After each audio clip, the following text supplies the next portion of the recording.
back in where my dad was a pastor, Rensselaer, Indiana, the Fry family, and my dad was a pastor, and the Fry family were members of, and Irma was Irma Fry, and first girl I ever dated, and she became my wife. Things were a lot different those days. I mean, one of the things that we did on a date was I taught her to drive. She had never had a driver's license, and so I taught her to drive. It was a shift car, and put it in gear and then let out the clutch real easy, and and then the car would jerk. But the worst was tires were almost impossible to get. And one Sunday afternoon, I took her out on a drive to get some experience, and she hit a board that was laying in this road, and punctured a tire. Oh, wow, I hated to tell my dad. The first draft was, what do you call it? They drew numbers, and I had a really low number when it came out on the paper. I don't know, like it was number 15 or something like that, and so I knew that I was going to be moved, and at that point we decided to get married. It was a while then. We lived together in a little apartment in Roanoke or Rensselaer. I mean, for I don't know until I finally was drafted. And well, the congregation that my dad was pastor of was very, very conservative. And a lot of the people that were there had come over from the Amish church, and so the women wore a certain kind of dress, and the cape and the head covering they wore, and so forth. And the men were less and less restricted in what they wore. But I'm sure I told this before. I was not allowed to wear a tie, because that was worldly. My dad said, whatever is highly esteemed among men is something in the sight of God. I don't know how it goes. What is esteemed high among men is a highly, I don't know, but anyhow, he quoted that was not, I'm not supposed to wear a tie because it's highly esteemed among men. Well, my sarcasm, I said, well, belts are highly esteemed among men too, so you want me to wear a rope? But I go back to tie. Somebody had given me a tie, and I don't remember who, but anyhow, when I went to college, I took the tie along. My mother discovered it was gone, and she said she cried about that because I was going to wear a tie. That's how conservative they were. The women wore homemade clothes and that fur head covering. My mother wore her fur head covering even to bed because she said, I'll never know when I want to pray. Archie Mishler and I were friends going way back to when I was in high school, and his brother owned a farm implement business in Roanoke, and his brother said, if you come back to Roanoke, you can do the Surge Milker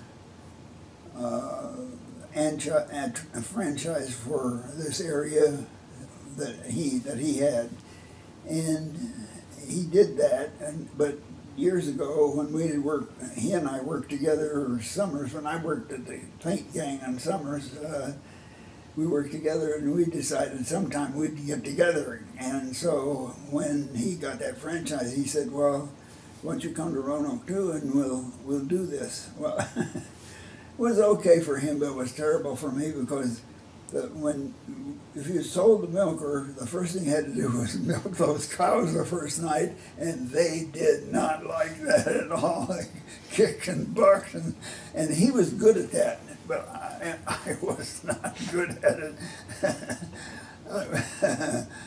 But that was the reason we came to Roanoke. As far as the surge milker business, at first it was right after the war, and stuff like that was not available during the war, and so there was a big demand for it. But that wore away after a while until it and Archie was not the kind of guy who kept any records at all. And when he was killed, people would call up and say, you know, he promised me so and so, and I could not prove they did or didn't, and it was a terrible year.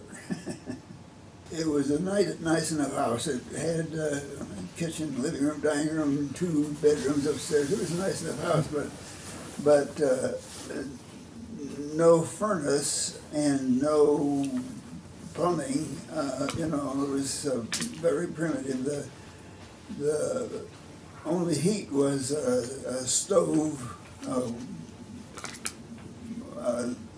coal-fired stove that had a chimney that went up through the ceiling, you know, and a grate up there. So that was the only heat that was in the house. And so this didn't happen while we were there, but she told me that she talked to the wife of the people that lived there afterwards, and she said they had a baby and the diapers would freeze on the floor. So it was very primitive, but we were just back from CPS, and we were so poor. I paid the rent by the owner had animals there. He lived 5 miles away. Had animals there that and he provided the feed. All I had to do was feed them. And so that's how I earned the rent, by feeding those animals. See, Dwayne broke his leg or his foot while we were there because he climbed up on the hog fence and fell off backwards and caught his foot. Yep. Yep. It was mainly just primitive. Yeah, I don't know. There are things like that are memorable. Dwayne and Doug were explorers, and they could go out in the field. There were cornfields all around, and Irma would say, "I don't know where those boys are," and I'd have to go find them. They're out in the field somewhere.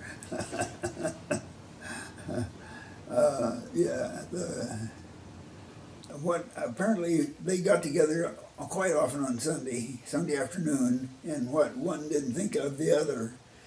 And you know, I'd find out about things afterwards, how they climbed up an empty silo and walked around the rim on the silo.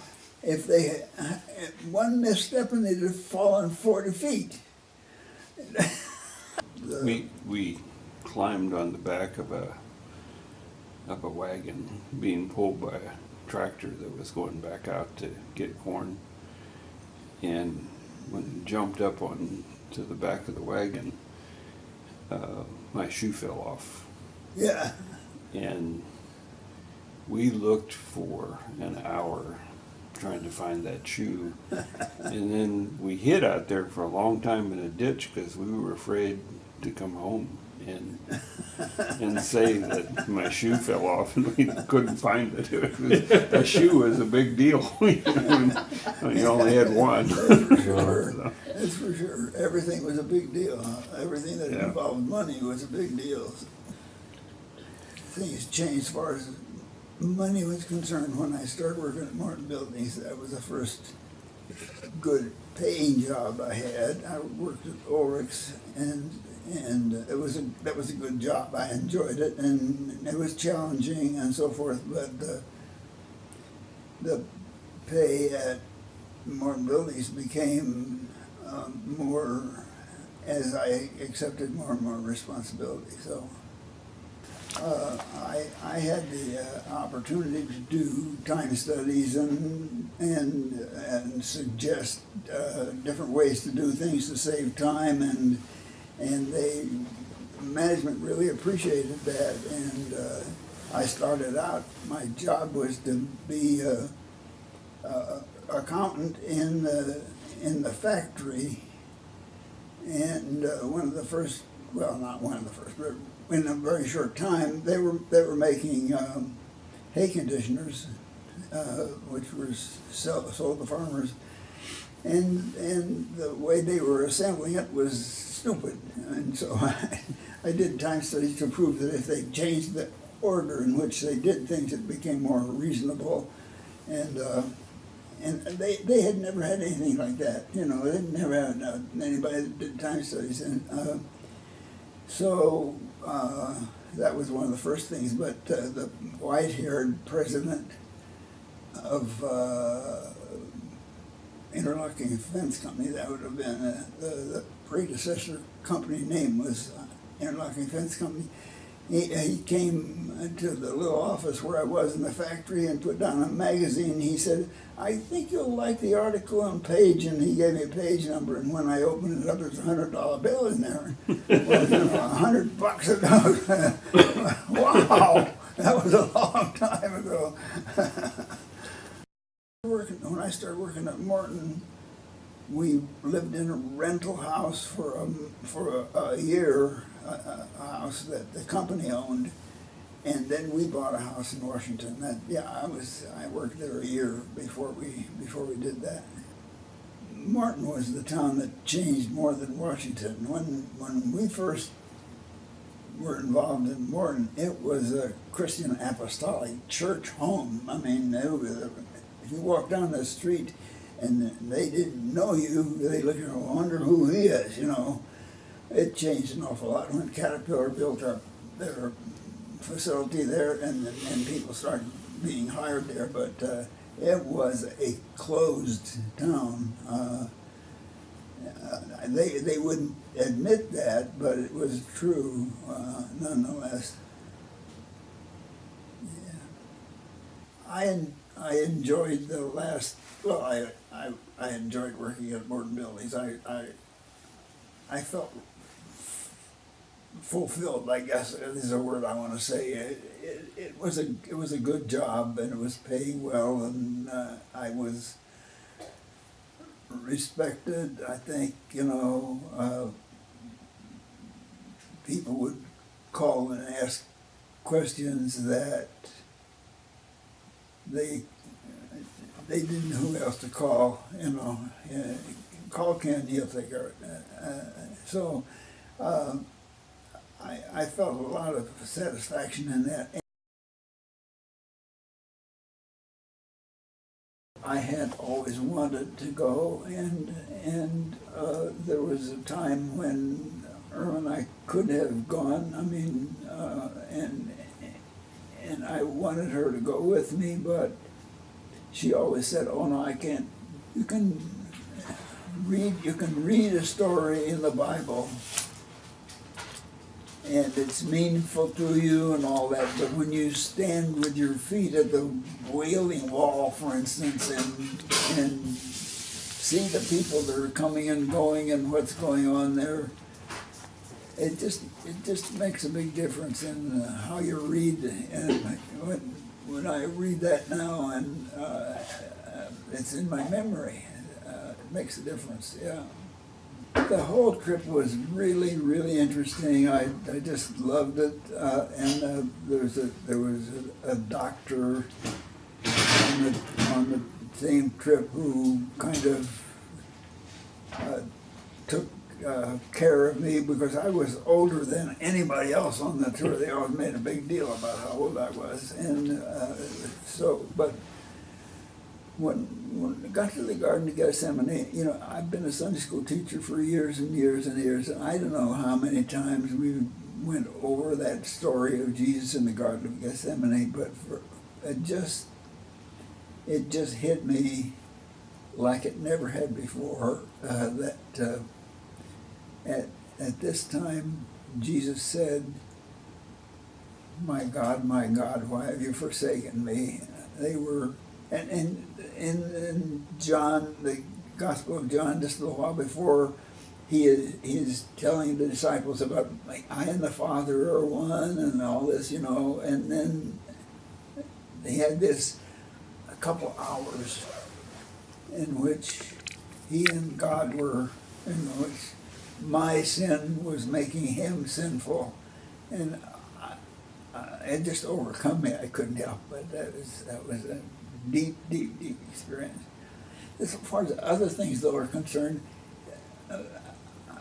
I couldn't get over the fact that the olive trees,